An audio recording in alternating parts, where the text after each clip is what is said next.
What's up, guys? Thank you for having me on another episode of the Jaxxon podcast. Oh, he wanted to take your job. My name is Forrest Griffin, and I am honored to be with world champion Quentin Jaxxon here. And I've already forgotten your name, Bear. Yeah. But no. All right, give me 5 minutes. I want 5 minutes. I want to do a little thought experiment, and I think if I can pull this off, we'll all be on the same page. Okay. I think, all right, so real question. Do you ever think when you meet a pale skin like myself that...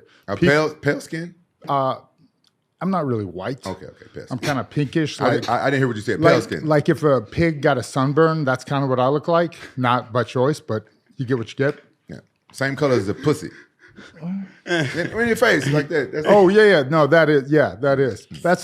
That's just me being old and pale skin. So, serious question. Do you ever think people that look like me did horrible shit to people that look like you for hundreds of years? Do I think about that? Yeah. It's true, but I don't think about it. Okay. So I do realize that. Like you talk about generational trauma, shit like that. I realize that, I'm about as white as they come, right? People that look like me did horrible shit, even under color of law, to people that look like you. I realize that. And so... for me, there's not a hesitancy, but you talk about people like I want to be what do they call them? An ally? Well, I don't want to be an ally. I want to be kind of an advocate for pale skinned people. Like, look, horrible shit happened, but we would like to make allowances for that and move forward. And so when somebody of darker skin likes me, I really get fired up because I'm like, hey, look, they were able to look past all the horrible shit that happened. And, I think you have like atomic bombs and then you have slavery, and slavery wins. And if you think about this country, it was built off the back of slavery. That was initially the biggest financial cap. No, I mean, you look like you're in shock. This is just... Yeah, some people don't like... No. Keep going. But so I'm aware of that and I appreciate that. So I'm definitely, so let's take that a step further, right? So there we are. I had the pleasure of interviewing Eric Dickerson, and he talked about growing up, you had to be twice as good as the white kids to get on the field. Maybe more than twice, right? And so things aren't that bad as times pass, but my thought, and I could be wrong, again, this is what I think, not what I know. If we got a pale skinned guy and a darker skinned guy here, and they're both here, who do you think's getting the position? And what type of field? Sport, in any sport. Probably the dark-skinned guy. You think? What, if they the same? Yeah. Oh, okay. I guess I answered wrong. No, hey, there's no wrong answers. It's a thought experiment. Oh, okay. So I would have thought that if both people was like that, that maybe if they're going to have to go, maybe the black guy probably got it. That's why I thought. I don't know. Okay. I don't watch sports, so that was like in sports. I would guess that it would probably be the other way. Oh yeah, because of the quarterbacks. Black people just started being quarterbacks. I'm sure. So also, right. So you go from racism, and then in the '90s, we were there. We thought white people quit using the N-word, so we thought we beat racism. Turns out, no, it's systemic. We realize this now. So from pure racism, well, we've backed off that, but there's still prejudice. And some of that prejudice, it's kind of like, it's kind of couched in an odd way, right? If you think about African-American males, what stereotype? They're good at sports.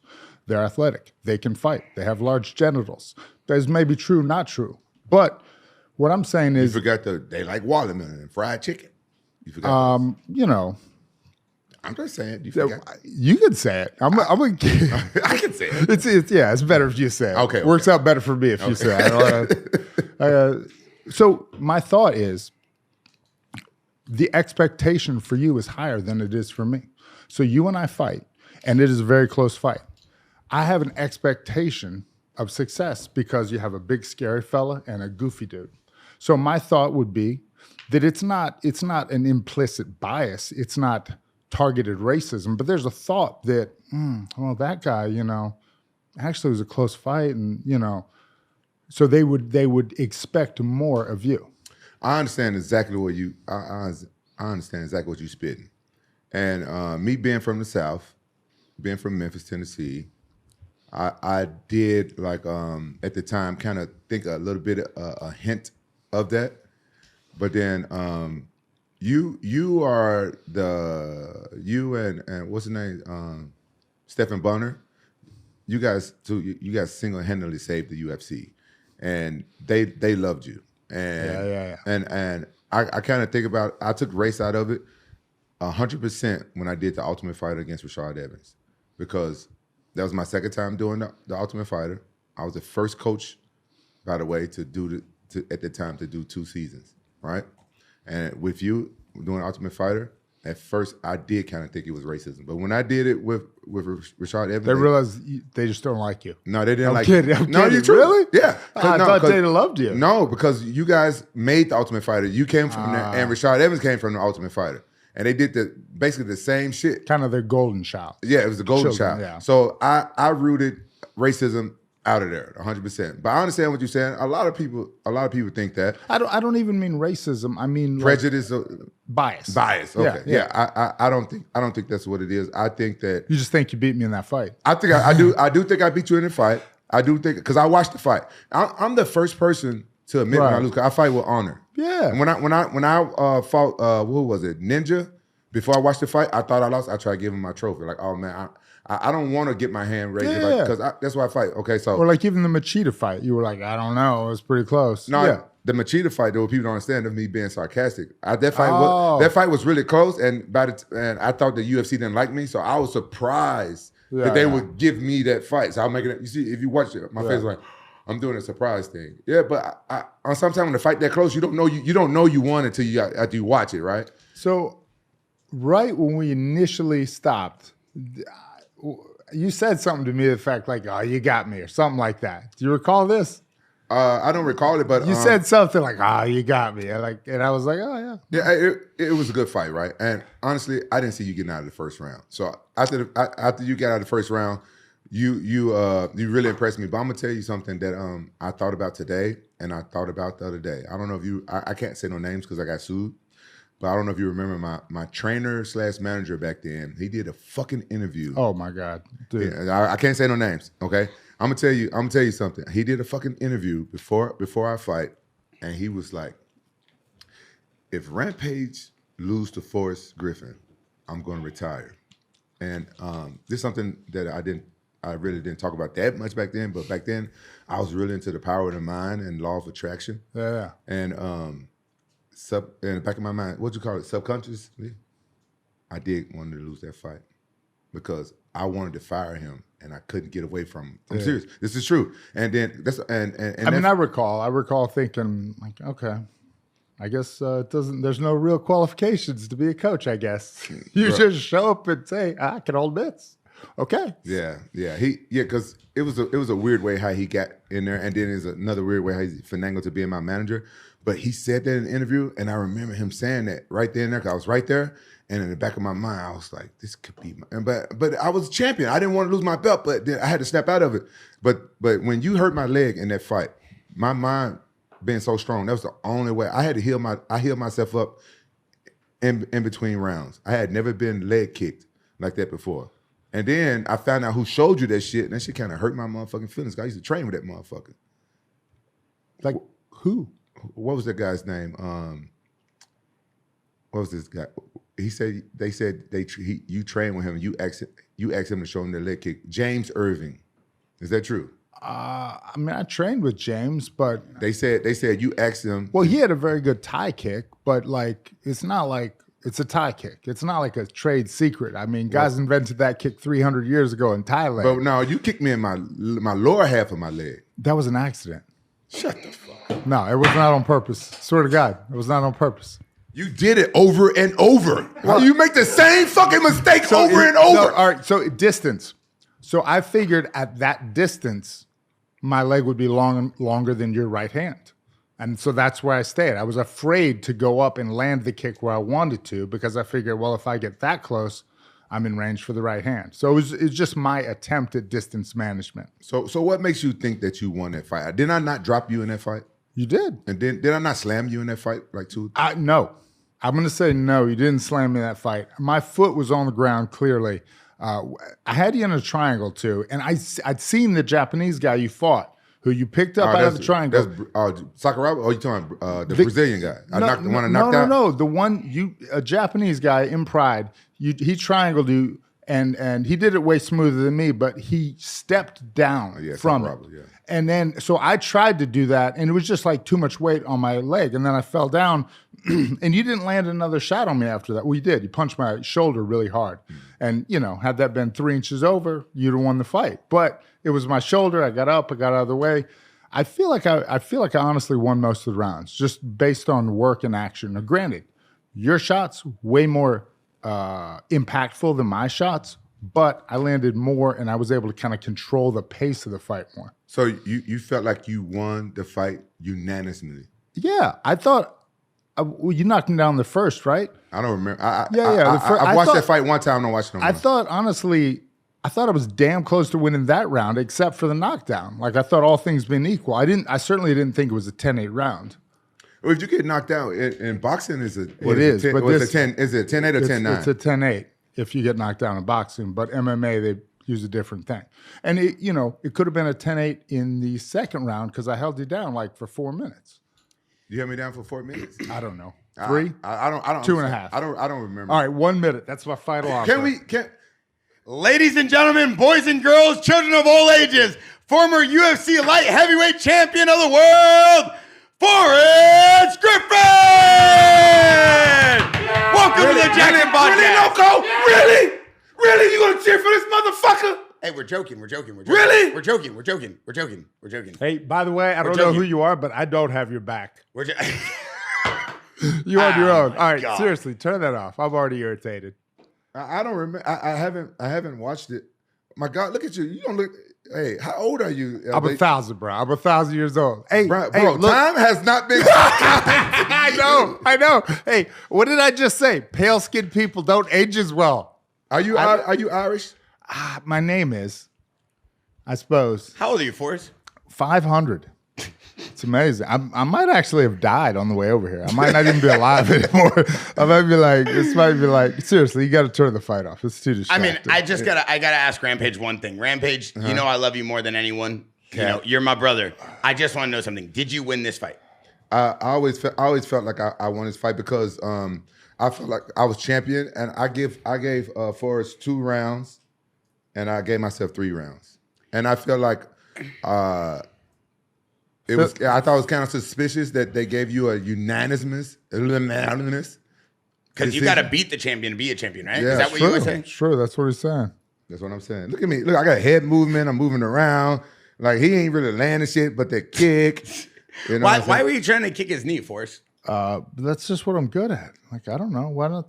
I was also trying to kick the right hand. Yeah, that's smart to keep him from throwing it. Yeah, well, no, just to kind of wear it out a little bit. Look at that. I'm dodging punch, throwing shit back. What head movement? Yeah, well, I don't know. That's just a wild left hand. There's nothing. Can we turn this off? I'm already like. Forrest, how nervous were you going into this fight? It's gonna sound weird. But I don't get that nervous before fights, honestly. Why is that? This was probably the most nervous I've been. Good leg kicks. But I don't know, because I kind of like fighting. It's fun. I just know that once I get out there, that it'll be fun. I mean, in terms of MMA fighters, Look at that! You was on goosey feet. You were goofy. No. You was goofy right there. No, not at all. It's our brand new JX1. That's for you. No. It's a butterfly I glass. can't get it off. Yeah. It's smarter than I am. I guess this watch is on my hand forever. Yeah, you work. I see you working out, throwing little baby knees and shit. Should we bring in the boys to watch this with us? Bring in the whole No, man, fuck this. Yeah, Okay. yeah, let's- we turn. All right, back to the Hey, interview. turn it off, Vinny. What's wrong with you? Jeez. What's wrong with these guys? It was a good fight, though. I haven't seen it. It was a good fight. It was a good fight, yeah. So what's up with this slap boxing shit? Oh, Slap man, that's great. So, all right. So I got into it because I wanted to, I have a thing, like I wanted to kind of like study knockouts by type. Like, you know how there's like different types of knockouts, different reaction. And there was just people getting knocked out. So I was like, I want to see what's up. So I hired myself. I just basically said, hey, I'm going to go up there and be like a chief head catcher. And so I did that for a couple of years. I just catch them when they get knocked out. And then, you know, you don't want to get the secondary impact syndrome, the coup. So you don't want the back of the head. So you're just supposed to catch their head. But honestly, it's really hard to just catch their head, which is so funny when you just keep saying catch the head. Hey, Chief Bear, head catcher. Bear can show you. He's trying to catch the head. He's trying to head. Yeah. How did slapboxing even come about? I don't know. I was watching it was happening, crazy people in Russia, and then Dana thought that shit's cool, and then it's a thing. Are you and Dana best friends? We are not, but I think we're on good terms. We're on good terms. He loved you, man. Yeah, he definitely likes me. But before I fought you, Dana saw me somewhere, I can't remember. And he put Visine in your water. No. It wasn't a day. No, it wasn't a day I fought you. It was like before training camp started, and Dana saw me somewhere. I can't remember. It was somewhere in Vegas or something like that. And maybe redoing our contract or something. And he saw me, and I was off season. I was heavier. Yeah. And he was like, man, you blow up after your fights and stuff like that. He said, are you on steroids? I was like, Dana, really? You think I'm on steroids? He said, only when people on steroids they blow up out there. And he had me tested months before your fight. He's never done that before and never done that since. I was thinking you the golden goose. Golden boy, yeah. Yeah, you the golden goose. I also got tested when we were doing the Ultimate Fighter. I don't know that because you look like you was on steroids. Look, you was like perfect shape and everything. Definitely don't look like I was on steroids. I'm on steroids now. You are, and I still don't look like I'm on steroids. But how's your diet and are you lifting and shit though? I don't lift that much. My shoulders are shot, but I do exercise every day, and I eat healthy and all that good stuff. You look like one of those motherfuckers that walk around in those little bitty runner shorts, power walking and shit. Yeah. That's 7 years from now. But that's my fortune cookie. You just told me my future. What are you on, peptides? No, I'm on testosterone. I'm going to get back on peptides shortly. But yeah. But what kind of testosterone? That's not steroid. TRT. No. My levels are reasonable. Yeah. So what's your levels right now? What's your levels? I was actually just 400, and my free was 25. Okay. So, here's $1 million question. Okay. Me and Rashad doing a boxing match. I do. Congratulations. I'm excited for you guys. I will watch. What's your number to get in there with me after I knock Rashad out? Mine, 3 million. 3 million? Yeah. It's so I'm blessed. My partner's a fucking billionaire, right? So I'm blessed. The amount of money I want to fight is worth way more than it is for me to fight. You would be an idiot to pay my old ass that money, but that's the money. Yeah, I always heard that he was really good with his money. He's really tight. He's tight ass. I'm tight ass. Yeah. That's good. Yeah. I wish I was like that. Well, you just got to keep working forever. You're doing great. You got this. I can retire right now. Oh, there you go. Yeah, but I like it. I like it. I actually, I grew up fighting. I probably you fought a friend of mine when you were 20. You fought Mike Pyle in a crazy ass show. Yeah, that's my first fight. Yeah, that was his first fight too. No, it wasn't. He was champion of Memphis. I took that fight. I took that fight 3 days notice. Okay. Yeah, he was. I actually Mike Pyle was the first person I ever saw fight. I went to. Oh, that's awesome. Yeah, I went. One of my friends who got me into fighting, he took me to my first ever MMA show, and I saw Mike Pyle submit a guy. I think it was Triangle. Mm-hmm. And that's back when jiu-jitsu worked. Yeah, he was purple belt from the bottom. It still works, but it didn't work from the bottom so well. Mike Pyle put his foot in the guy's face and pushed his face off, pushed the guy off him, and I was like, that was a dick move. I said, I'd like to fight that guy, and I was just talking shit. You know what I'm saying? Being the tough black guy, I'm like, just talking shit. And then later on, my friend asked me to come train with him, because he had a fight in Jeff Mullen's show, and then. And you'd already been wrestling, right? Yeah, I was out of college. I was wrestling in college. I was home because I got injured and got in fighting with one of my teammates. Basically went to jail, got kicked out of college and all the shit. Self-defense, but still, So I'm back home, and I'm helping him train for a fight. And then he was like, "Hey, the champion of Memphis opponent pulled out." Champion of Memphis. He was champion, and I was like, "Okay, when?" He was like, "Same day I fight, 3 days," and I fucking took the fight. And just got really tired. I was trying to throw him out the fucking ring. He told me, yeah. He was like, man, that's what you do when you're really tired. You just throw him out, so then you get the breather while he has to crawl back in. Yeah, before that, I only had street fights, and I had no stand-up training. He was like jab. It's a totally different ball game. Jab. Yeah. I had no head movement like that. I learned how to fight from watching Fall Guys. How old are you? You know that, sir? Oh, hell yeah. Yeah. Are you the same age as me? I'm very old. I think I'm older than you, actually. Well, you look older than me. I know. There you go. How old does he look to you? If I didn't know this nigga and I saw him power walking down the street in those little bit ass motherfucking runner shorts, you know the one I'm talking about, half his nuts hanging out and shit. I would say, I had to guess, I would say like 52. 52. I give him in the 40s, 49. Pretty close. Now, yeah, he can't be old. He probably younger than me. Yeah, he No, probably how just. old are you, for real? 46. I'm going 78. Oh, I'm way older than you. Yeah, I'm older than you. What's way older?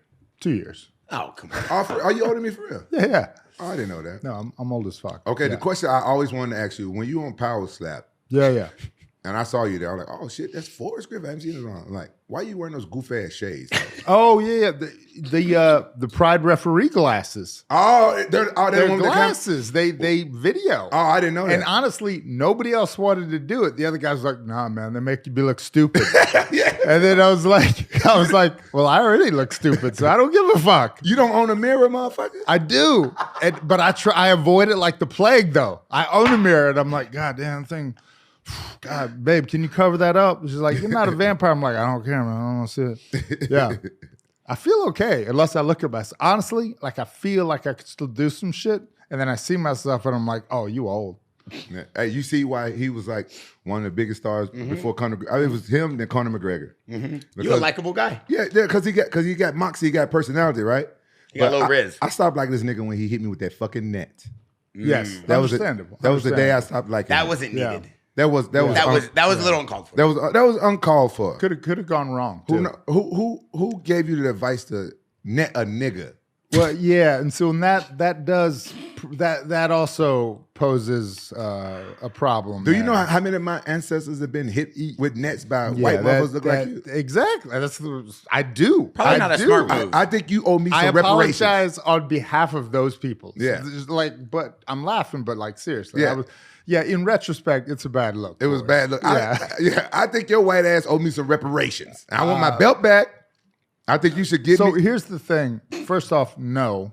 Because I'm not that good. I only have the one. You have two? I got 3. I got the pride belt. Oh shit, man. See? That's what I'm saying. Like, come on, man. That's just greedy. Bro. Let me have the one, bro. Bro. That's the only belt I got, man. Bro, Come on. I was the first ever unified champion before I stepped in that cage with you. For MMA.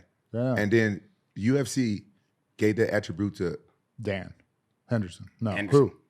Anderson Silva. He fought Dan Henderson after me. Yeah. So he fought Dan. They fought when we were on the show. We were both at the house watching that fight. No, I fought Dan. No. Dan and Anderson fought. And you and I were at the Ultimate Fighter house watching the fight. What are you talking about? Dan Henderson and Anderson Silva? When they fought, yeah. No. I fought Dan Henderson first.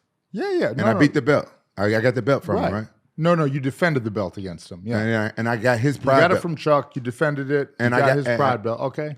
I did it first. Yeah. Then we watched it, and then I did it first, and then Anderson Silva did it, and they crowned him as the first ever unified champion of MMA. Anderson's and Dan Henderson's fight was during the filming of your guys' Ultimate Fighter show. Yeah. What I did? It was after. What? No, listen. It was after. Yeah, after your fight when you guys were filming, right? Yeah. Yeah. We watched it together in the Ultimate Fighter house. But we haven't fought yet. No, we had not. We're still coaching the show, so it was months before our fight. Oh, so I had already fought Dan. Yeah, you'd already fought and Right. beaten him. Okay, Yeah. now okay. So so I did it first. So You said, yeah, but I had it because Anderson finished him. We were all kind of like, damn, you just made the baddest dude I know look bad. We were kind of impressed. Yeah. So I felt kind of like disrespected that they crowned Anderson Silva. Was it a weight class thing? No, I was the first ever. Yeah. But it don't matter. He's probably the first ever in his weight class. But Dan had both belts. Dan Henderson was the first double champ, right? In Pride? In our sport, Dan Henderson. But did UFC allow you to take that belt with you to UFC's, the Pride belt? No, you know what they did? They had just bought Pride, and they didn't make those Pride belts. Lorenzo came later and gave me the Pride belt. He made it later. They made that Pride belt that I have is not actually the Pride belt. It's a Pride belt that the UFC made. Yeah. It don't look exact like the Pride belts look way better. I always wanted one. It's bigger. I remember when Mark Coleman had that Pride belt. I used to look at that motherfucker. I was like, man, I want that belt. Most beautiful belt. That's my favorite belt. I don't give a fuck about the UFC belts. The Pride belt is the one I cared about. I didn't have this on my bingo card for 2025. Watching two icons of the sport sitting across from each other, actually sharing a laugh. I always thought you guys would be brawling on some 45-70 tip. No, we've always been cool. Yeah, I remember I remember like you talking like early, like first, second day of filming. It was just like we're just sitting there, me and him, you know, like, hey, let's be uncomfortable as hell. And you just start talking about your life. And I was like, yeah, it's not that different than mine. We're both from the South, you know, both like single mothers, you know, it's kind of like pretty similar. Yeah, I respect all fighters and stuff like that. And one thing I like about Forrest, I certainly don't respect all fighters. I respect all. I don't respect Ian McGarry, but you know, pretty much I could say all fighters. But You know who Ian McGarry is? I don't. Ian Gary. Oh, Ian Machado. Gary. Yeah. no, his name is Ian McGarry because his name is Machado. Irish. Okay. Yeah. Because sorry, not Irish. He's Brazilian, Portuguese. No, Brazilian. Yeah, that's the only fight I don't respect. But I respect all my comrades, and what I respect about him, because I talk my shit, and he don't take it personally. He understands it. He gets it. He knows how to sell fights. Exactly. He actually sold the show before we even started. I mean, and also I deeply hate myself. So everything you say, I'm like, yeah, I agree. I am a piece of shit. no, Yeah, you don't hate yourself, do you? You was a piece of shit for gracefully, so gracefully. Say the word for me. Gracefully. Thank you. Taking the belt and God, that still getting irritates your me. hand raised and being so proud of That yourself. still irritates Zero. I tell you what, I am a nice guy. I have zero remorse for that. Why? Zero. Because I feel good about it. It's like one of the better moments of my life. Can't he have that one moment? No, hey, Seriously, you got all the belts, and he's like, I You got movies, you got cars, you got Hey. girls, you got looks, you got Seriously, a body, hey, you're an T over athlete. here. no, the greatest moment of And my look life, at my face, man. Come on, this is the least you could do. You want one moment. the greatest moment of my life watching a fight was when Anderson Silva kicked your ass. You ran out crying like a little bitch. I wasn't crying that time. I ran out before I was crying. I cried with Keith Jardine. That's true. That was a rough moment for me. I tell you what, though, I'm gonna turn back serious for a second. The Keith Jardine moment and the Anderson Silva, those are two of the best moments of my life. Do you know why? No. I'm unshakable. There is fucking nothing in my life you could do worse than that. Like nothing you could say could hurt me. Nothing could hurt me more than that. And I think when you have those moments where you're like at the fucking bottom, below the bottom, it gives you like a sense of power. Like you can't hurt me. Like seriously, nobody. Like after that, I was like, well, it literally cannot get worse. Did you train for that fight with Anderson Silva? So I did what everybody does when they're going to fight Anderson Silva. I overtrained for that fight, and I got knocked the fuck out 14 days before the fight. So Saturday, 2 days before the fight, knocked out to where don't remember anything. Here's how knocked out I was. I let my wife take me to the emergency room. I don't remember this, but I would never you got knocked out. You don't go to the fucking emergency room. They're gonna tell you to think like your brains, but like you just wasted $1,000, babe. What the fuck? And here's a moment. So I'm talking to the doctors on Monday, and I got knocked on Saturday. So like 10 days to the fight, whatever, 13 days, and I remember they're giving me an out.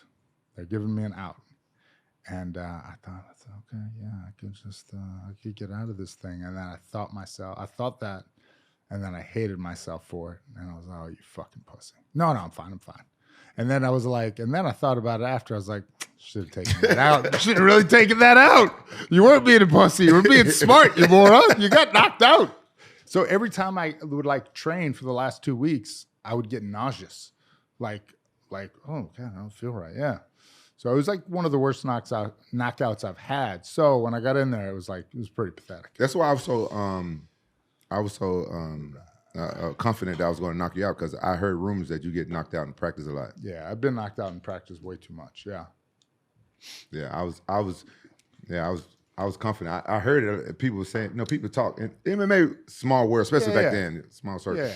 Well, and two, if you're getting knocked out in extreme extreme couture in Vegas, there's always somebody out there. And I got knocked out more than once there. Now, what was going on? Why you get knocked? Are you going super hard when you train and something like that, sparring? Well, so I'm an idiot, and I have poor defense. No, I just I think what happened is I think I got clipped so when I was like 20, I started working with pro boxers, which is a horrible idea because I had no real defense, nothing. And then I kind of learned to box thinking I had a good chin, because at that time I did. And then I got clipped, And then I got knocked out, but then I started sparring again like 2 weeks later. Oh, yeah, you're supposed to let it rest. And I was never quite the same. Did you get knocked out by Wanderlei? Is that a rumor or is that true? I don't think I was even hurt, okay?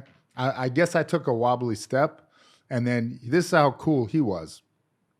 He actually was like, no, stop, because I was like coming at him like, okay. He was like, no, stop. And he was just like, we flow clinched for the rest of the round, and then we sparred the round after that. So he's actually a really, really nice guy. No, don't.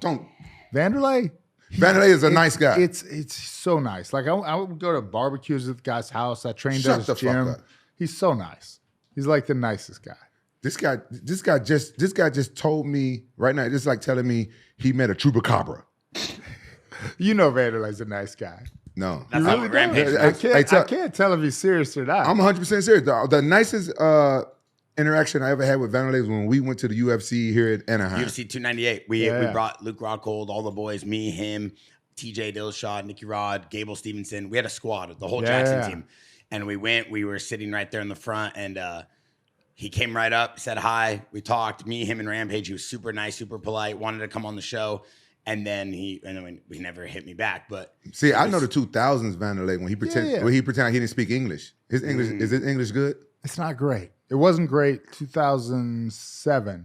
I went to a barbecue at his house, and nobody spoke English. And I was like, well, the meat's good, but I ain't talking to anybody. I'm at the guy's house. There's not one other person that speaks English. I'm talking to people. I'm like, I can't really understand a word you're saying. How awkward is that? It was great. It was the worst 2 hours of my life. But the meat was good. The meat was good. I was like, I cannot get out of here fast enough. You had some of Wanderlei's meat? Yeah, I did. It was good. It was good meat. It was good meat. Did he put it on your grill?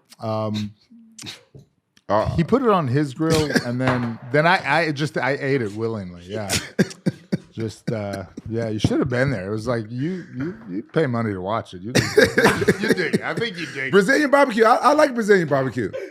It's the best. It's the best. I do love it. I love it because it's so plentiful. You know, they just keep bringing you meat. I'm like, okay. Yeah. You ever been to one of those like fucker de chow? Yeah. I love the chimichurri. You like the chimichurri? I love the guarana. I love the guarana. Yeah, I love that. Diet guarana for me. Diet? Yeah. I love Can't drink too many of them. You seem like a guy that knows things. I heard Coke bought that.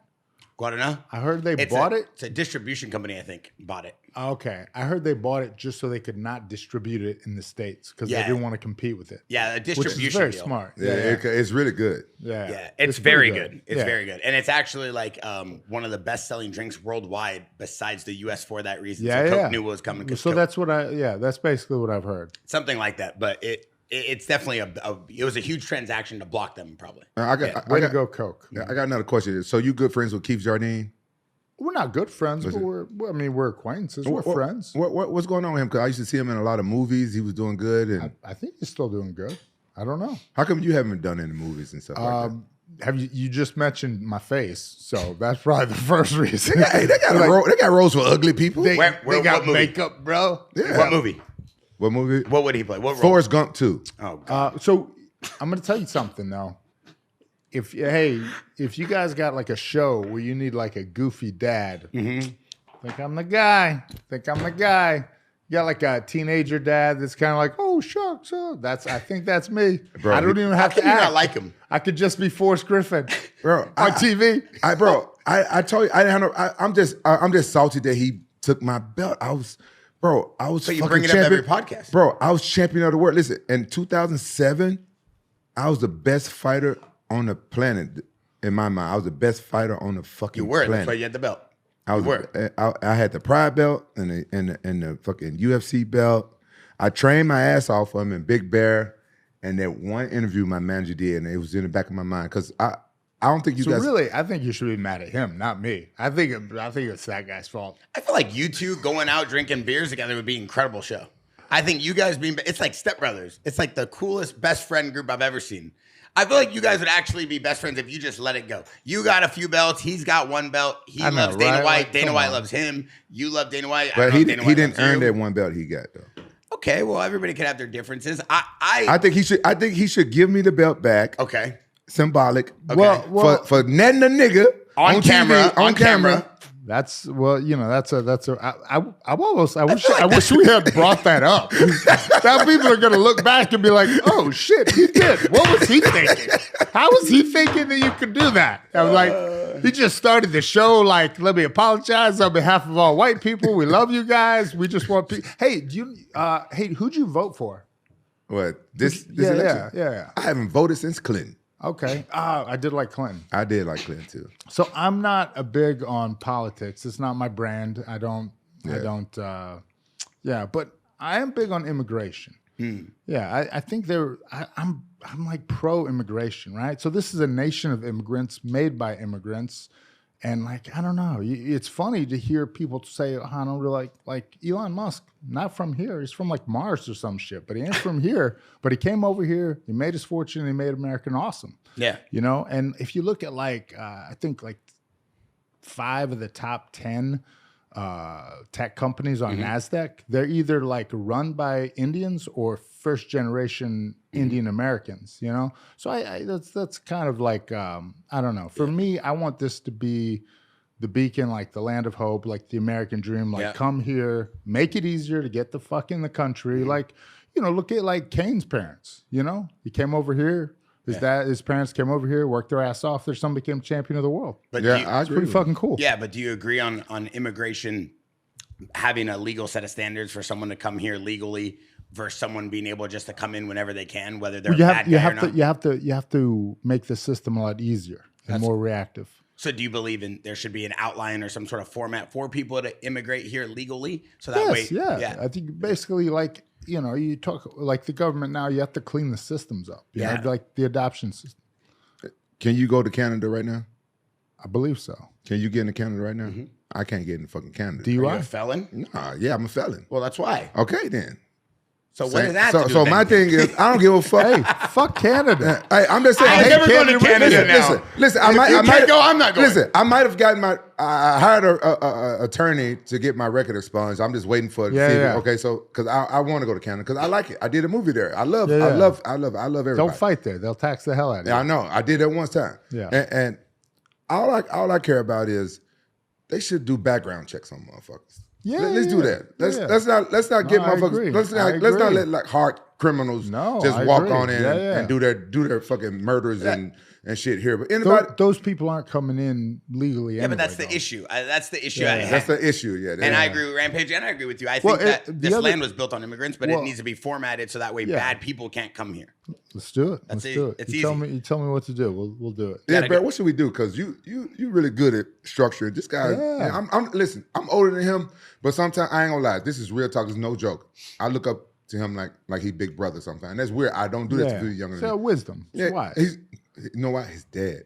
You gotta talk to his dad. His dad. I got a good family. Yeah, he got a real good family. But I talked to his dad, and his dad just really intelligent, real smart, and he has like really good morals and stuff like that. And I pay attention because I'm from the South. We know wisdom. Wisdom. You talk to older people. The old guys sitting there, okay. Yeah, and they also have the coolest like weird phrases. Exactly. Yeah. Oh, he does. He's Italian as it comes. I personally think there's so many different ways to settle the land pockets and the actual population of America. If you look at the American map, not to go down a rabbit hole, there's a lot of land that could use people there. Not just physically to till and aggregate, but people water, to build. Is there resources there? Yeah, I'm talking about states that are underpopulated, not just in the center, but on the edges. I'm talking about spreading out certain areas, bringing population and economy to certain parts of the Midwest. So China tries to do that, and they have mediocre success. And the problem with China, they built towns, and they're like, hey, just go here, and people won't go. And that's the problem. You can't force someone to go there, though. They did that in California once, too. I don't know if you remember. They built like this huge town, and everybody and nobody went there, and there were no jobs. I'll tell you what, China, build me a huge town and put a bunch of Asian bitches there. I'll go there. There you go. What would you do with them? Man, I'll populate the fuck out that town. How you don't like girls? You got the wrong motherfucker. I don't know. I don't know what you were gonna do. That's why I was. Hey, how many kids you got? 0. How many kids you got? 1. Thank you. I got 5 motherfucking kids. I you cut go. at kids, cars, and shoes. Motherfucker, he a virgin. Kids are the most expensive of those. Oh hell yeah. Well, honestly, I think that's actually I just before we jump off this subject, because I don't want to leave the audience cliffhanging over here what everybody's thoughts are, because people will clip this and it'll go a million different ways.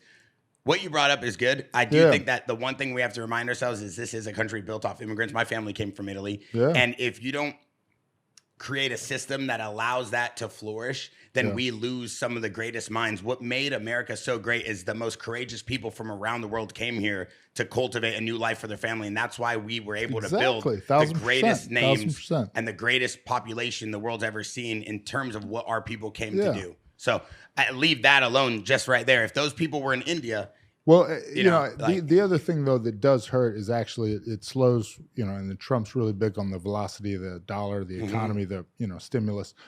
When people come and then they send their money back home, that actually kind of has a negative impact on the economy. Smart people need to figure that shit out, though. Yeah, and I was about to say, so you have these amazing Indian geniuses who come here and build tech platforms, and a lot of them reinvest in our own economy, and they reinvest in their economies back home, and there's nothing wrong with that. Well, but the problem it's a global Trump system is the money to stay here.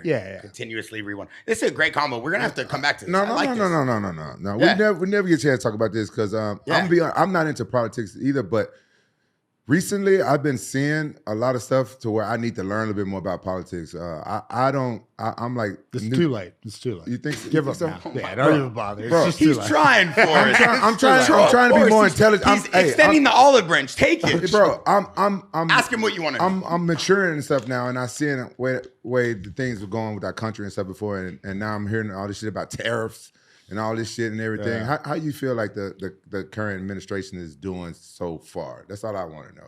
I mean, I think we're less than 100 days in. So I think to politically give myself an excuse not to answer, you're supposed to wait for the first 100 days. See, I didn't even know that. Yeah, and half those tariffs you're talking about, just go look at the news. I'm not making this up. It lasted less than 48 hours, and the countries have already agreed on certain concepts, and we've already come to mutual agreements on certain border issues. I mean, listen, no one's right, no one's wrong. The tariffs that the Trump administration put up, the Biden administration didn't actually do that much with. They didn't take them down. So I don't know.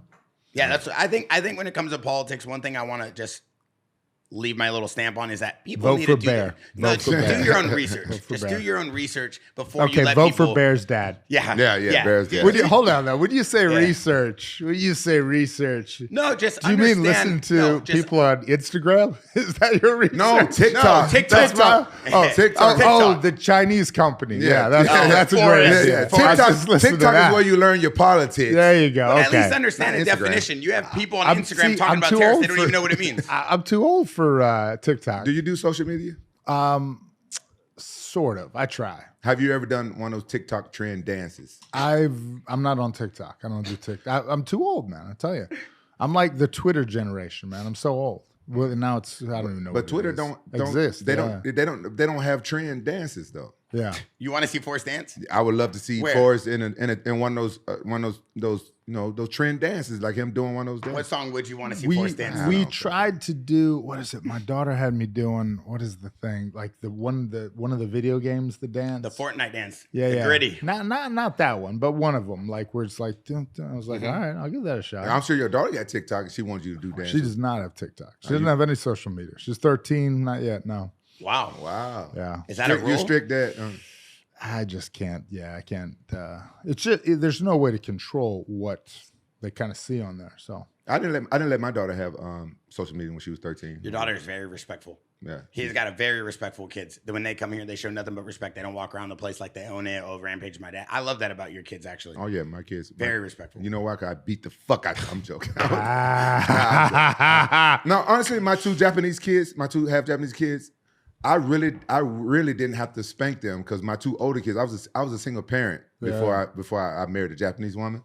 I had one kid and she moved to help me anyway, and then I had to get my other son Roger. And whenever they would act up, I would spank them and I make sure my Japanese kids watched. Yeah. So whenever my Japanese kids did anything, I'd be like, "You want to whoop it?" They're like, "Nope," and they act right for like 6 months. There you go. So I barely had to spank them. Forrest, I want to know something. You had a short, brief boxing career before you became an MMA fighter. I did. Yeah.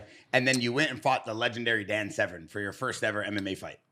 Well, right? That was like technically my 7th. Oh, it was? Yeah, I'd done 3 tournaments before. Like you fight twice in the same day. I guess they're amateur. I didn't really know the difference, but I got paid for them. But it was one of those deals. Only you had to win the tournament to get paid. So it was like you won the tournament. Yeah, 3 times. Yeah. You really won it, or did they just? Well, give it to you know, I mean, you know how it goes. I mean, it's like Man, it really bothers that guy. I mean, I got the money. That's what fucking matters. Did I get the belt? I got the belt. I won. So how'd it go with Dan Severn? He beat me up, and then he kind of laid on me, and then I was like just so pathetic. I started making fun of him. It was hilarious. I just started like saying like, "You look thinner on TV," like shit like that. Too. It was like, while you was fighting him? Yeah, literally. Kevin Holland over here. All we're doing is like he's laying on top of me, occasionally like hitting me, and there's like no stand up. And you know, and I was just like, yeah, you know, you look slimmer on TV. Hey, do you have to give that mustache to a porn star later, or is like somebody waiting for that thing? Or was like, it pissing him off? Well, he would just hit me like 3 or 4 times, and I would shut up for a little bit. And then I'd get bored and I'd start talking again. I'm telling you, it was pathetic. I fought for that damn motherfucker in Lynchburg, Virginia, in the early of my career. And I fought one of his guys. I was supposed to lose. I guess they thought.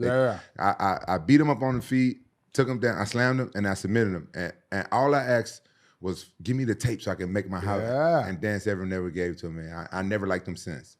Oh, yeah, there we go. Here's the content. So when you say he was laying on you and you couldn't do anything. Well, I mean, I could have done something. I didn't really make a lot of effort. It's pretty pathetic. How good was his technique? How good was he as a fighter? He was good, man. He knew he was, and also like I was, yeah. That's. It didn't bother you that you had like an oversized man in his Speedos, like laying between your legs like that? Well, see, I flipped. I'm also wearing Speedos. No. Yeah, I thought you were wearing like biker shorts. Yeah, well, you're right. I'm not wearing Speedos. Well, those are pretty short. Are those the bad boys? Oh, those are Crow Cop shorts. You know. The camera zooms in. I think that's what I got for free. Wow. So in terms I was like, I was talking to the promoter. I was like, yeah, you know, next time I'll fight. Today wasn't my day. No, that was his MO. He just took people down and just did that. I can't stand fighters like that. Like a lot of people, because Rampage, you were talking about this, about like iconic fights, and a lot of people look at you winning the Ultimate Fighter, right? Mm-hmm. Iconic.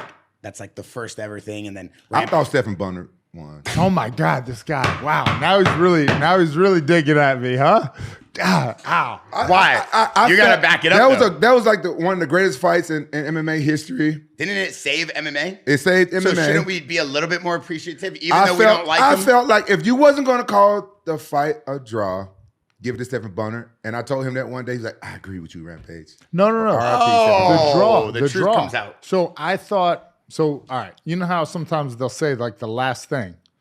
The last thing they said to us was, because of the contract, if it's a draw, there's a 3-minute overtime round. So I go and hug Stefan after, and he's like, we're not done. And I was like, oh shit, he's right.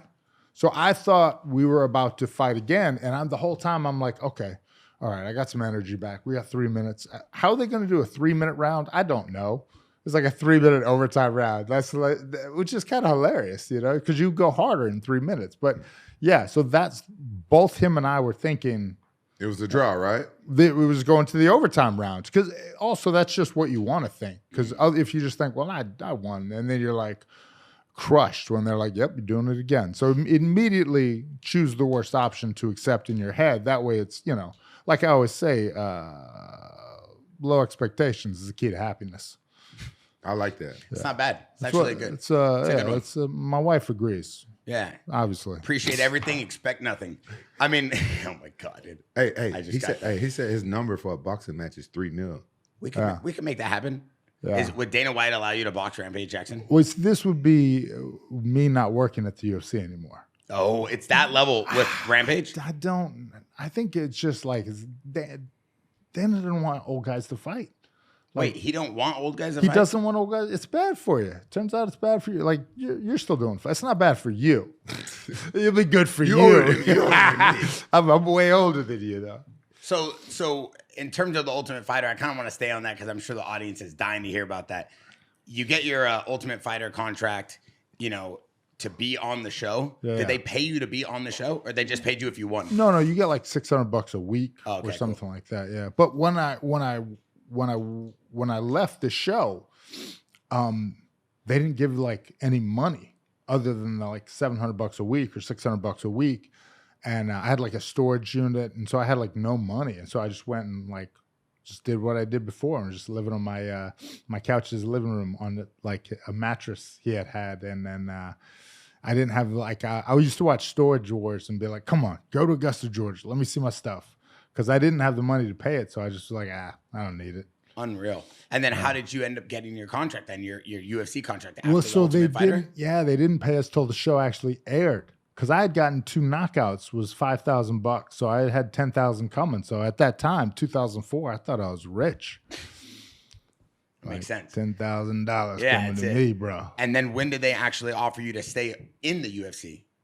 When me and Stefan fought. Oh, really? Yeah. So, like during that fight, did you guys know what was going on? Did you know you were saving the UFC, or you didn't know because we heard like later that night? Yeah. So they weren't coming up to you guys during the middle of the fight. I heard some rumor like they were walking around the cage saying like, "Yo, this thing's going crazy," but not to us. No, they were saying that like to like Chuck and Randy, like they were telling Chuck like, "Hey, this is really, you guys' fight's gonna do all," because they were fighting 2 weeks later or something. That's crazy. And they gave me tickets to that fight, and that was the first UFC I ever saw. It was Chuck and Randy live. Yeah. How was it working with Chuck? Oh, I loved it. He was great. Yeah. Yeah. It's good people. And, you know, part of the reason why I moved to Las Vegas was because Randy Couture asked me if I wanted to help him with his training camp. And I was like, yeah. I mean, I'm living on a couch in Georgia. So I came out and just lived on a couch in Vegas. And were you already training with him at the time before you got linked up with the Ultimate Fighter show? No, I didn't even know. I've been to like one of his seminars in like 2001. Insane. Yeah. And the evolution of the Ultimate Fighter from when you were there as a contestant, you know, winning all the way to where it's now, what do you think is going on with it as a show?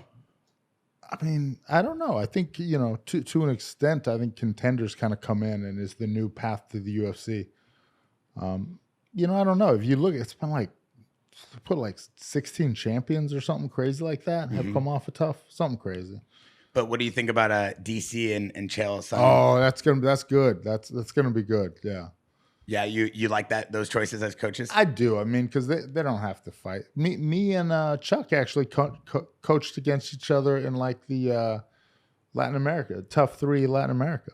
And how was that? It was good. It was fun. Yeah, it was. Stayed in Argentina for like a month. It's crazy. In terms of the UFC PI, a lot of people talk about, me and Rampage were here, the whole Sneeko Strickland issue. They said that you were the only one that could stop Strickland, and you had to run in there. Yeah, man. And then I heard you were right. trying to fight everybody after that. Is that true? Like What? you kicked one of the influencers in the head or something? You like took Strickland's side or no?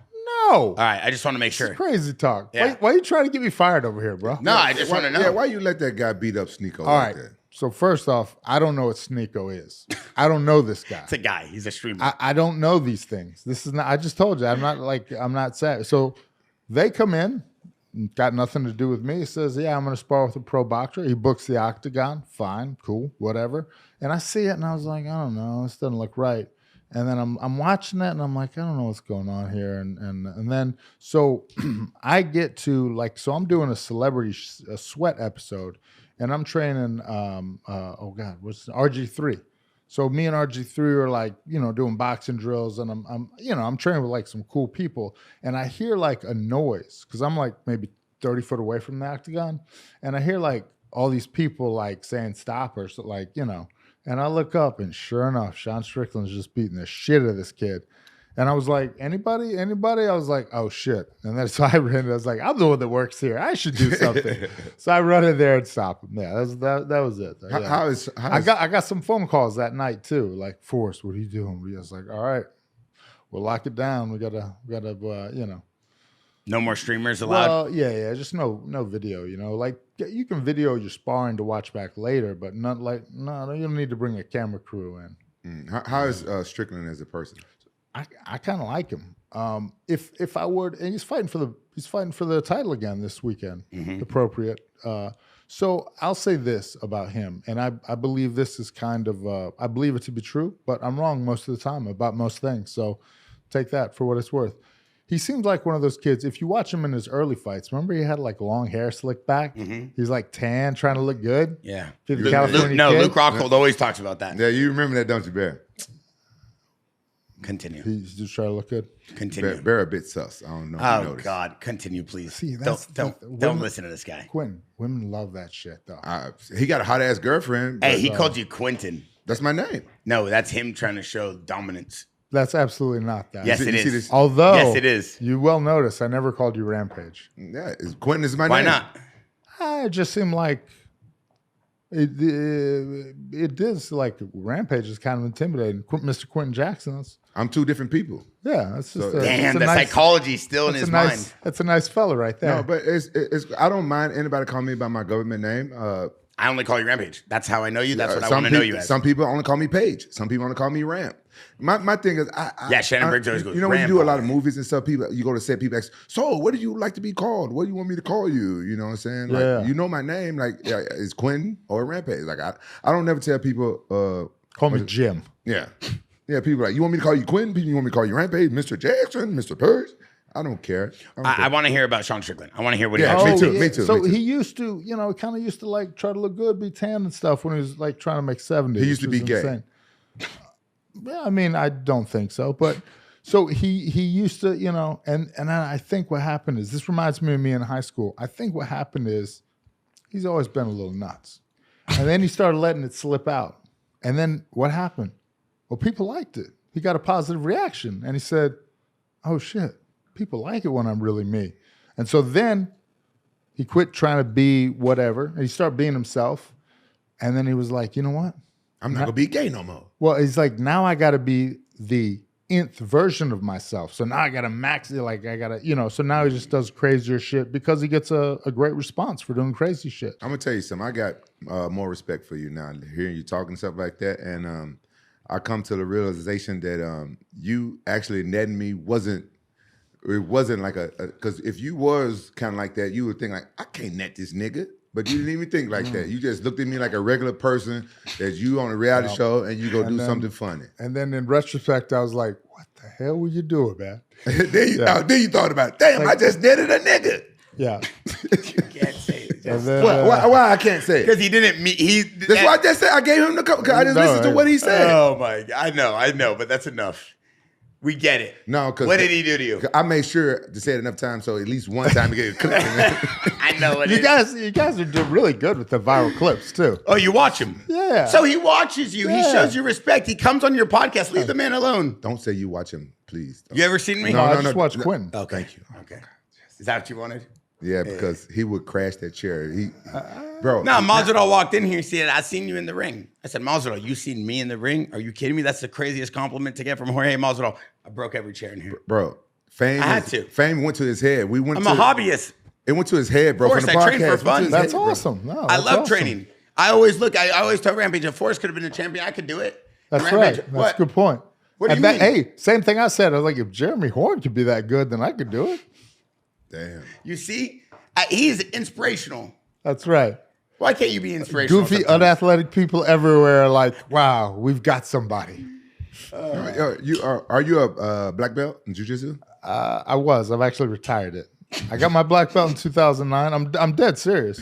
You can't retire a black belt. It's retired. So you don't ever wrestle or do grappling or do jiu-jitsu at UFC PI? I stopped during COVID, and when I tried to come back, just wasn't there. Like every time I try, like, oh, that hurts. Oh, hold on. Oh, that hurts. Oh, hold on. So I'm like, no, I guess I'm done. Did you ever catch COVID? I got COVID. Yeah, I got COVID. I got all the COVID. But you caught COVID before? Yeah. I want to know, but obviously, It's thank you real. for coming. It was real. I'm not saying. What were you getting at with that? Wait, you're really setting him up for a lot of traps. I'm not. Yes, you were. Listen, I'm learning. I'm learning. You know what though? I'm learning about it. I get away with a lot because I'm kind of like, I'm not like overly. I just wanted to know it. 'Cause I asked when people talk, I just want to know. Did you catch COVID? Yes, I was sick, and yes, it was something that got me sick, I guess. I know. I'm just asking a question. Some people No, caught COVID. you know what you did. He No, played I'm not. Discord. He on Call of Duty. Okay, listen. He do Twitch, Listen, TikTok. I'm not- He I'm know not all the best ways to go viral. No, I'm not political with stuff like that. Like I don't see how some shit come political. I just wanted to know. I just want to know if he caught COVID. Yeah. But anyway, that was like, it was one, and you quit something at like 45, and then you try to do it again, and you're like, whoa. Yeah. It's just gone. Just no. And then I was It's like, mental, brother. It's mental. Yeah, it's all mental except for the physical part. Except for his body. It's He's like, my 100% body's mental. falling apart. That's not mental. Except that I really do have to get both my shoulders replaced. Do you really? Yeah. They're both done. Yeah. So you don't train at all. No, I punch like mitts in the bag, and I'll mess around with people I know and kind of drill spar stuff. I would like to do that more, but honestly, it's not a. It's like a work thing. I just don't have time. So are you actively training people, managing people, working at the UFC? Like, what do you do for the corporation? That's a great question. So if you think about anything an athlete could want, I make sure that what we provide kind of works together for the athlete. In terms of what? Strength and conditioning, sports dietetics, sports science, like how are you monitoring your training, how are you setting it up? And then we have 2 academies, one in Shanghai and one in Mexico City, and I kind of help those guys build an overall plan to train fighters. Is he talking about the UFC PI? Can you get blowjobs there? They do not have that sort of massage. But you said But you said anything that fighters need. Yeah, because Well, that's a good point. Technically speaking, I gotta just a change request. that. I gotta change that. Hey, you get girls in there to would do be that po- after it training would- it sometime. would- I'll yeah. come out and visit. It would probably be too popular. Yeah. It might have an overflux of athletes. I think also like 19% of the UFC roster is female now too. So How many? 19%. Wow. That's a good. Yeah, that's and, high and percent. female fights have been phenomenal lately. Incredible. We just saw one of our very own, Mackenzie Dern, put on a great win with Coach Perillo, and she was phenomenal in there. I want to know something. Why did you lock Marab at a UFC PI in Vegas? Why did I what? I heard you locked Marab out of the UFC PI. You said he couldn't go in there because Islam was in there. Is that true? No. He went on Instagram and posted a video saying that you guys wouldn't let him in the UFC PI because Islam was there. Or he also said because of Umar as well, right? Umar. Yeah. So their whole crew was in there because they posted a photo, right? Walking up the stairs. Yeah. He can't use the mats when the mats are booked. That's all. So you just told them no. You Yeah, locked so the door. You can't use the. There's not lock the door. Like you come in, you can do strength conditioning. You can go into the recovery room. You can eat your meals. You can do all kinds of stuff. But you can't go up on the mats when the guy you're gonna fight is up on the mats. That's what he wanted to do. Yeah, it's basically it's a first come first serve. If you book an area or a service, we will not let your competitor have it during the time you have it booked. Now, you can't book something for more than like 3 or 4 hours a day, right? So there's times you can use the mats, but you can't like just rock up and say, hey, and this is actually kind of a good public service announcement. You can't rock up and say, hey, I just want to, we have an info. You can go find us online and we'll contact you and you set up an appointment. So it's not like a gym, right? Like I feel like training, I'm going to show up. It's like, well, okay, what's my training schedule going to be? And that's another thing we want to help you do is build out an actual plan instead of, I feel like training today. I don't feel like training, you know? Let me help you guys out. I'm kind of jealous that we didn't have that when we was there. You Yeah. know? How about why not make a red corner and a blue corner? Like, y'all got You are 100% right. You're 100% Amen. right. y'all got all that money. Amen. You might even be 1,000% right. So the idea is that we will have so there's the expensive tech. You don't want to duplicate that, right? So you got all your diagnostics, et cetera. So the idea is that would be at the PI we have now. And then if we had a PI at the Apex, we could have our staff split and we could have exactly that, like a blue corner that worked kind of at the Apex, but you would still come to the main place to do all your testing, but you could do your SNC and your, technical training over at the Apex. My last question. It's a good idea though. Yeah. My buddy Joey, we was watching one of the UFCs out in Colombia, and he brought up a good question. He's like, how come they don't put heart rate monitors on the fighters? And when they fight, and then in between rounds, like look at the heart rate and show the heart rate. And then UFC did it one fight, and then they got rid of it. Did y'all get rid of it because of gambling? No. They got rid of they're beta testing it. It will be a thing. It will be a thing. There'll be a lot of data coming out shortly. Yeah. Yeah, we was interested in that. No, it's a very good point. He was actually talking about that during I believe it was the Sugar Sean fight, correct? And Yeah, that's Rampage the brought fight. it up during That's the fight. Okay, so Rampage during the Sugar Sean, and I got to give Rampage credit because everybody kept saying, no, you're crazy, because we kept looking for it the next couple fights. We're like, no, you weren't. I was in his corner. I was in your corner. But Rampage kept saying, 100%, that's incredible for yeah. live sports betting because I could see who's. Yeah. Yeah, 'cause my friend Joy pointed out. You know Joy from BioAccelerator? I do not. I don't believe so. Oh, okay. I assume that. I don't have a lot of friends. I believe that. Yeah. Bring him to Bio Accelerator with you. In my head, it's because I choose to be a loner. I don't believe that's what it is. You think that's why he doesn't have friends? He chooses it? Nah, I don't think that's because he seems like a likable guy. But like in high school with girls, I was like, I told myself I wasn't that interested, and it made me feel better about how they were not that interested. It's a good strategy. It is a good strategy. I can't argue with him. I've chosen to be a loner. It's not that I don't have friends. His game plan. How was you with the girls in high school? I had a great time. No. He's honest. He's been honest. Yeah. Honest. I'll tell you about. Yeah. Be honest. How were you with the girls in high school? I had a lot of great high school friends that were girls that were extremely hot. I just never could close. Okay. Got friend zoned. Yeah. I'm extremely honest. But I was the only one that was driving as a sophomore, so I had an SUV, a Lincoln Navigator. And you had like parents with money and the whole deal, and you still couldn't get any girls. No, I don't ever flash money. Weak. I don't ever play that game. Ask Rampage. I never play the game. He don't. But I'll tell you what he do. Well, though. Maybe you need to play that game. Maybe that's the problem. Hey, maybe you'd done a little better if you'd played the game. No, because then you know if they like you for you, Forrest. Yeah. He don't play the game, but there be signs. You know what I mean? Yeah. There be signs. Like one time, I went over his house to do the first podcast, and I had to use the restroom. And I kind of like veered off. You had the nice toilet paper? What? No, he got everything. I veered off, and there was a crack in the door. And I went in there. It's a whole fucking movie-grade Batman suit and weapons and everything. This motherfucker running around Orange County at night saving motherfuckers like Batman. Oh, I thought you were just saying he's a dork. You're like a movie. No. Forrest, Forrest, I've been on your side almost 2/3 of this podcast. I know. You're starting to act up now. You're losing me, Forrest. Now he is a dork. What was that movie with those people being superheroes? Kick-Ass. Yeah.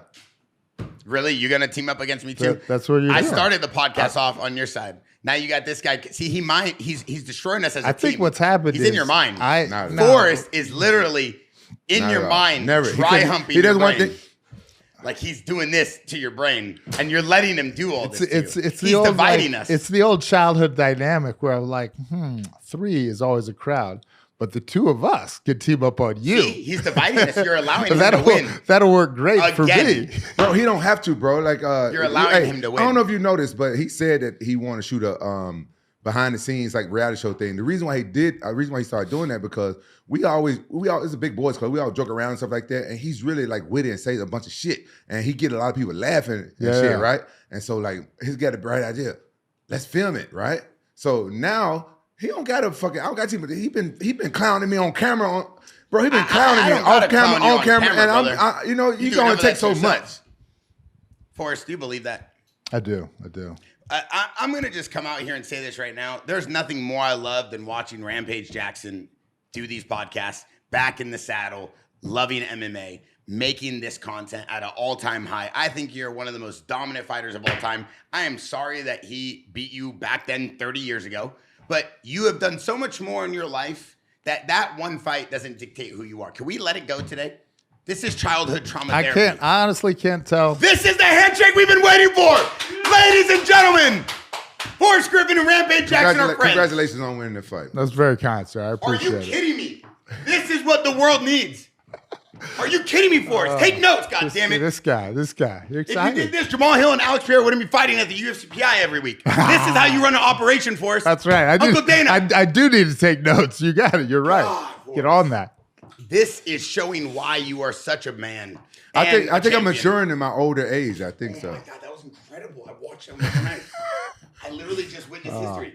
This is like literally watching the dinosaurs go extinct from meteoroids. Oh, wait. You're not going to keep jabbing old people jokes and shit in there, bro. You got to respect us. It's good. I can't tell. Honestly, I can't tell whether he's insulting us or complimenting us half the time. I love it. Bro. I love it, though. I think what Forrest has done for the UFC, no joking, is incredible because having lineage, I want to give my hat off to Dana White because as a guy who loves media and business, having a guy like you that has history and context to the sport is what allows history to continuously be evolved and passed down. You being there, him paying for that, him being involved with the UFC is literally one of the dopest things. And I just want to say one thing.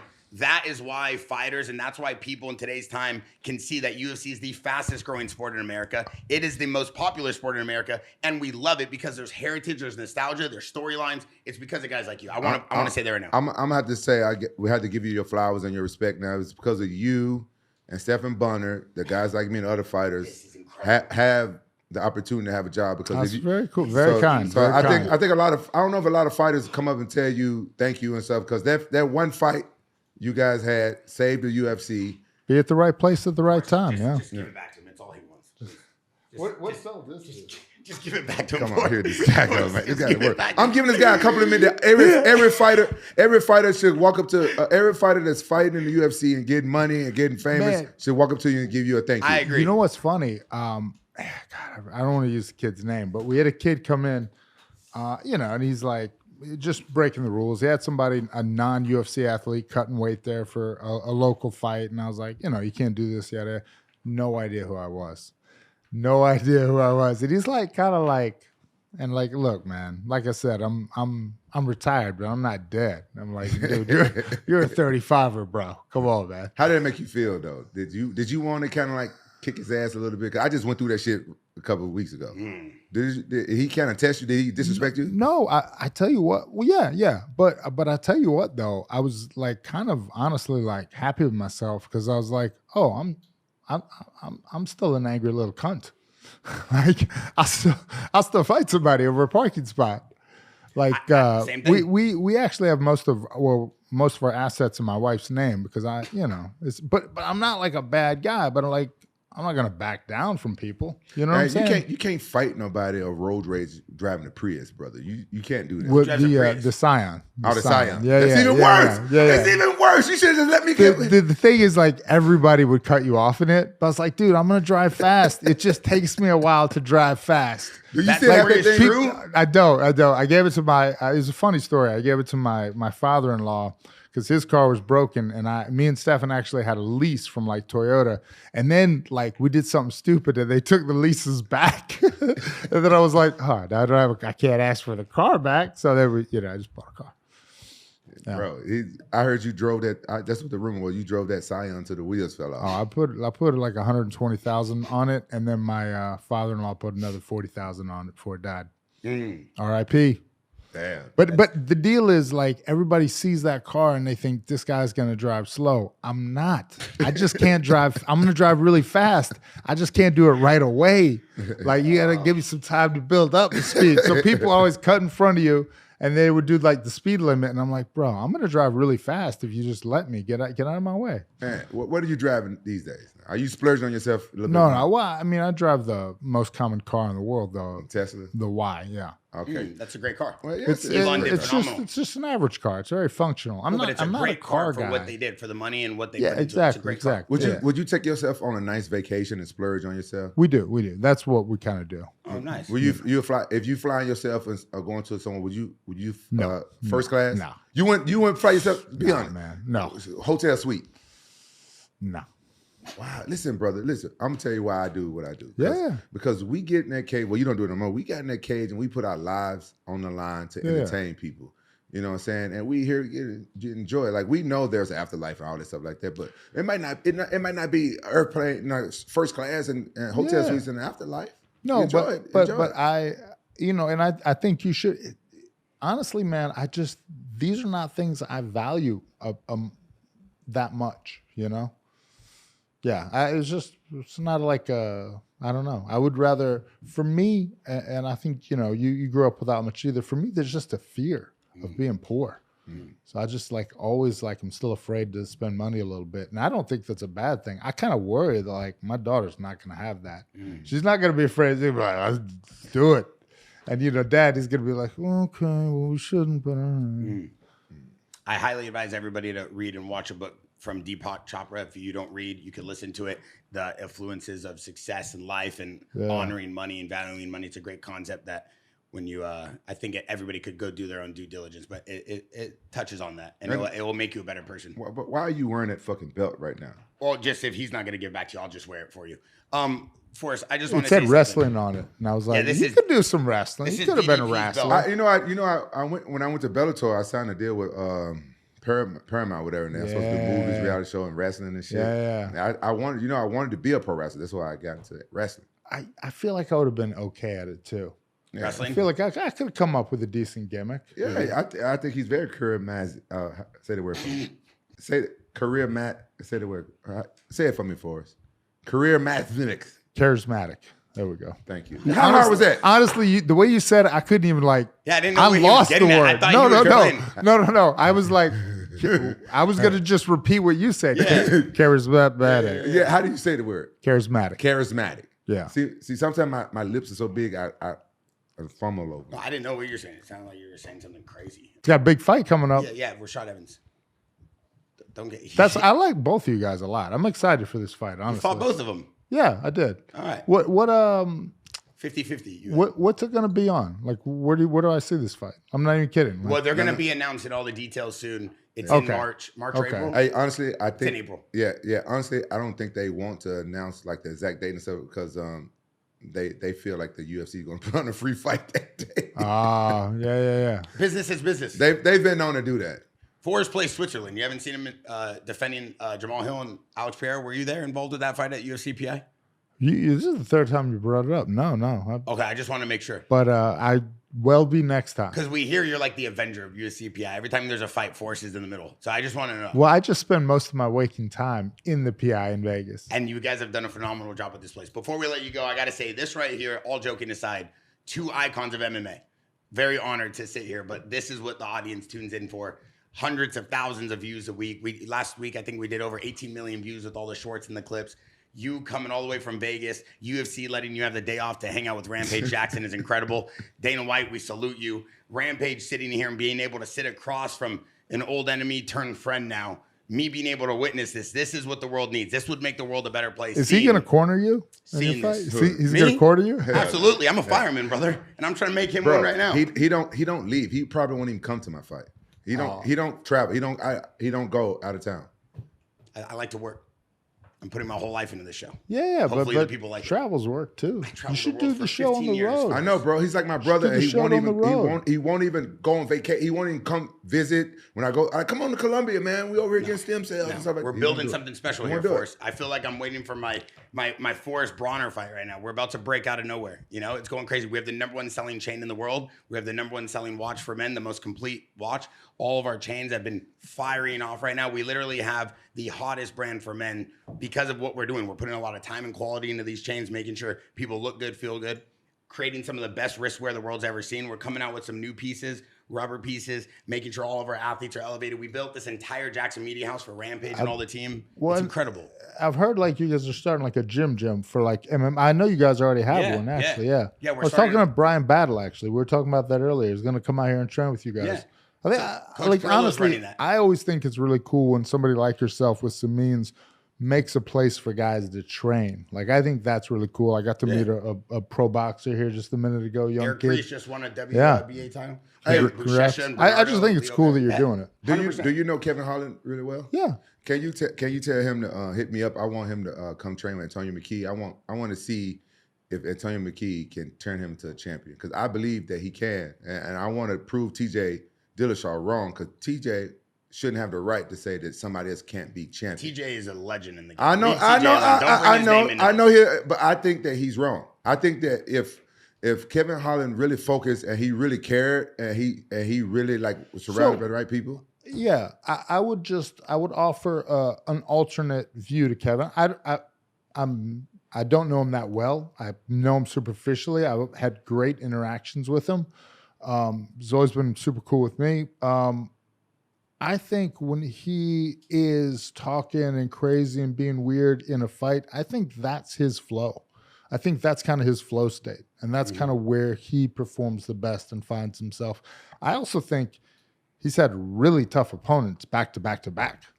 You know, it's like there's not a ton of easy fights in UFC at that level. You know, now you're fighting champions. You're like, oh, I'll fight Chimaev on a day's notice. You know, it's like, oh, yeah. Anyway. Yeah, but I feel like if he I'll pass on a message. Yeah. I feel like. Well, I think we just did actually. Yeah, I think you just did. Well, I don't see him watching our podcast. He will. Okay, Kevin Holland's a good dude. I feel like he got the bad rap of that interview, as he should, for disrespecting a legend. But if people watch the whole thing, he comes back to basics. And then by the end of the podcast, they're like friends, like you guys. You guys walked in here like you wanted to kill each other. No, we did. Yes, you did. You secretly told me he acts up, locked the door. I'm like, I'm not doing that to Forrest. Like, why would I do that? He's a good dude. Thank you for coming on the show. Hey, ladies and gentlemen, boys and girls, children of all ages, Forrest Griffin, Rampage Jaxxon, we're out.